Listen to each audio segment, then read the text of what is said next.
बेटी की सतरंगी शादी। मालिक, बहुत रात हो गई है। अभी तक मनीषा बिटिया दफ्तर से घर नहीं आई। अरे डोंट वरी रामू, आ जाएगी। समझदार और पढ़ी लिखी लड़की है, ऊपर से अपने फौजी बाप की तरफ बहादुर भी है। तुम जाकर खाना लगाओ रामू, वो आती ही होगी। जी मालिक।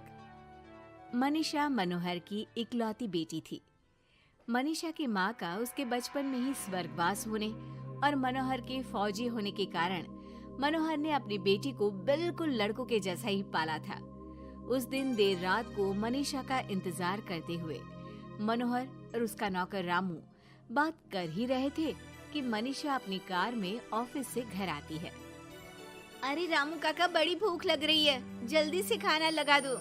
और कल मेरे कुछ खास क्लाइंट्स घर पर लंच के लिए भी आ रहे हैं, तो कुछ अच्छा सा बना देना। और बताओ मनीषा बेटा, ऑफिस का काम कैसा चल रहा है? एकदम जबरदस्त चल रहा है पापा। इनफैक्ट कल की प्रेजेंटेशन में तो मैंने 2 करोड़ की डील फाइनल कर दी और अगले हफ्ते हमारी कंपनी नया प्रोडक्ट लॉन्च करने वाली है। पता है पापा, मुझे इसका हेड बनाया जा रहा है। अरे वो ये हुई ना मेरी शेर बेटे वाली बात। वेरी गुड बेटा। रामू उस घर में पिछले 28 साल से नौकरी कर रहा था, तो वो घर के सदस्य जैसा ही था। रामू मनीषा को चिढ़ाते हुए कहता है, मनीषा बिटिया, आप कल बाजार से थोड़ी सब्जियां लेकर आओगी? कल तो आपके दफ्तर की छुट्टी भी है। काका, मैं आपको अपना मोबाइल दे देती हूँ, आप ऑनलाइन सब्जियाँ मंगवा लेना, मैं पेमेंट कर दूंगी। वो क्या है कि मुझे घर के कामों से थोड़ी एलर्जी है।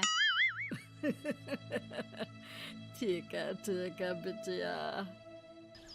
2 हफ्ते बाद मनोहर को उसके दोस्त किशन का फोन आता है। अरे मनोहर, हमारी मनीषा बेटी के लिए एक बहुत अच्छा रिश्ता आया है। लड़का इंजीनियर है दुबई में। तू कहे तो बात आगे बढ़ाऊं? हाँ, रिश्ते की बात तो आगे बढ़ा ही सकते हैं, लेकिन लड़के वालों की कुछ शर्तें भी तो होंगी ना, मतबला लेन देन वगैरह। अरे यार, लेन देन जैसी तो कोई शर्त नहीं है उनकी। बस लड़की पढ़ी लिखी और घरेलू होनी चाहिए, जो कि यहाँ इंडिया में अपने सास ससुर की सेवा करे और घर संभाल सके। अरे यार किशन, तू तो मनीषा को जानता ही है, पढ़ी लिखी और जिम्मेदार तो है वो, लेकिन घर के नहीं बाहर के कामों में मुझे नहीं लगता कि वो मानेगी। लेकिन फिर भी मैं उसे पूछ के बताता हूँ तुझे। मनोहर अपनी बेटी से उसके लिए आए रिश्ते की बात करता है और उसे लड़के वालों की शर्त के बारे में भी बताता है, जिस पर मनीषा कहती है, पापा आप तो जानते हैं ना कि मुझे घर के कामों में कोई इंटरेस्ट नहीं है और आपने मुझे पढ़ा लिखा के अपने पैरों पे खड़ा होना सिखाया। क्या इस दिन के लिए कि एक दिन मैं शादी करके किसी का घर संभालूं? ना, मुझे नहीं करनी शादी वादी, आप मना कर दो उन्हें। इतना कहकर मनीषा घर से बाहर चली जाती है। रास्ते में उसे उसकी फ्रेंड का फोन आता है, जो उसे बाकी फ्रेंड्स के साथ एक रेस्टोरेंट में बुलाती है। मनीषा जाना तो नहीं चाहती थी, लेकिन उस रिश्ते की बात से हुए खराब मूड को बदलने के लिए वो चली जाती है। मनीषा और उसके दोस्त एक टेबल पर बैठे होते हैं कि उसकी नजर उसी रेस्टोरेंट में गिटार बजा रहे एक लड़के पर पड़ती है, जो मनीषा की फेवरेट धुन बजा रहा होता है। मनीषा झट से सारी बातें भूलकर उस गिटार की धुन में खो जाती है। थोड़ी देर बाद सब उस लड़के की परफॉर्मेंस पर तालियां बजाते हैं, तो मनीषा भी स्माइल करके तालियां बजाने लगती है। उसी शाम जब मनीषा घर जा रही होती है, तो उसे वही लड़का दिखता है जो रेस्टोरेंट में गिटार बजा रहा था। वो अपनी गाड़ी रोक कर उससे पूछती है कि हाय, तुम वही हो ना जो थोड़ी देर पहले रेस्टोरेंट में गिटार बजा रहे थे? I am so impressed with your talent. Actually वो मेरी फेवरेट धुन थी।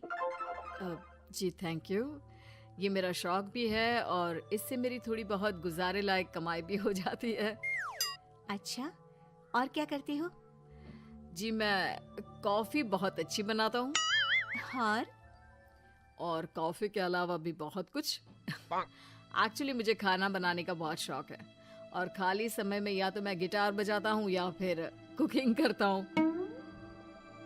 इसी तरह बहुत देर तक बातें करते करते दोनों एक दूसरे को अपना नंबर देते हैं और फिर धीरे धीरे पहले उनके बीच गहरी दोस्ती और फिर प्यार हो जाता है। फिर एक समय आता है जब दोनों शादी करने का फैसला करते हैं। मनीषा अपने पापा को गौतम के बारे में सब बताती है। मनोहर को गौतम बहुत अच्छा तो नहीं लगता, लेकिन अपनी इकलौती बेटी की खुशी के लिए वो हाँ कह देते हैं। दोनों की शादी हो जाती है। और एक दिन अरे गौतम बेटा, क्या बात है, बहू रानी तो आते ही दफ्तर जाने लगी। सुबह जाती है, देर रात को आती है, और तू घर पे रहता है, तो घर भी तुझे ही तो संभालना पड़ता होगा ना अभी। जी आंटी जी, वो मेरा काम कुछ कम ही चल रहा है और घर चलाने के लिए किसी को तो दफ्तर जाना ही पड़ेगा ना, तो मनीषा ही चली जाती है और मैं घर पे रहकर सारा दिन करूँगा क्या, तो घर ही संभाल लेता हूँ। हाँ बेटा, कह तो तू सही रहा है, लेकिन समाज को क्या कहेगा? समाज के भी कुछ नियम कायदे होते हैं, लेकिन यहाँ तो उल्टी ही गंगा बह रही है। अच्छा, मैं तो चलती हूँ बेटा। रात को मनीषा घर आती है तो गौतम उसे कहता है कि सुनो, आज हरलीन आंटी आई थी, कह रही थी कि आसपास के लोग बातें बनाने लगे हैं कि तुम मर्दों की तरह काम पे जाती हो और मैं औरतों की तरह घर संभाल रहा हूँ। हाँ, पर तुम तो जानती ही हो ना कि मैं शादी से पहले से जॉब कर रही हूँ, तो फिर अब अचानक से मैं खुद को कैसे बदलूं? एक काम करते हैं, तुम कुछ महीनों के लिए घर से ही ऑनलाइन सारा काम कर लो और हो सके तो घर के काम ट्राई भी कर लो, और मैं बाहर जाकर अपने लिए पक्की नौकरी ढूंढता हूँ। मनीषा मान जाती है और फिर शुरू होती है उनकी नई दिनचर्या। ये लो गौतम, तुम्हारा नाश्ता, चाय और टोस्ट। ये टोस्ट है या किसी नक्शे का काला प्रिंट आउट? अरे मेरी माँ, चाय में चीनी डालते हैं, नमक नहीं। ठीक है, मैं क्या करूं?